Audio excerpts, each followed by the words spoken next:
Piece live-action Season 2 is finally here. Luffy faces his strongest enemy yet, a massive 500-ton whale. Just rolling over nearly killed Luffy. The first character to appear is Robin, who possesses the Flower Fruit ability. Her flowers are everywhere, able to make tentacles pierce through others' bodies. Facing dozens of Navy soldiers closing in, Robin strides forward, calmly navigating the battlefield. No one can touch the hem of her clothes, until she stands before the captain. The reason she's slaughtering enemies is to find Luffy and his crew. At this point, Luffy's bounty has soared to 30 million Bailey. The group discusses heading to a town called Logue.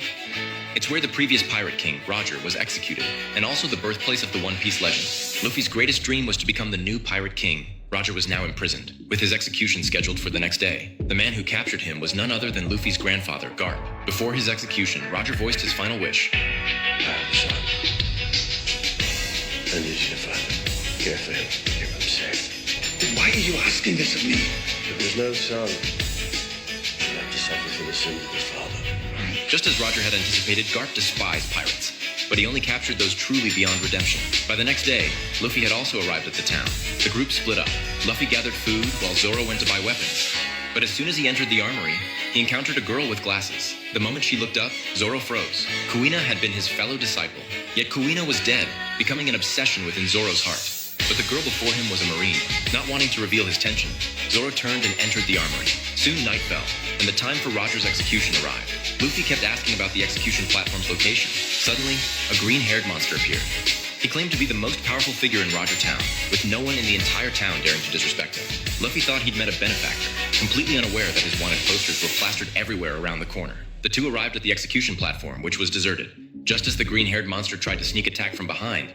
But suddenly, Luffy's hat flew off. He rushed after it, only to find his old enemy waiting. Buggy had a grudge against Luffy from the first season. With a 30 million Bailey bounty on his head, Buggy was eager to settle the score. Knowing he couldn't defeat Luffy alone, the clown brought in another of Luffy's enemies, Alvida. She was the first foe Luffy ever faced. After Luffy defeated her, Alvida developed unusual feelings for him, a hero's admiration. He was the first man to defeat her in a fair fight.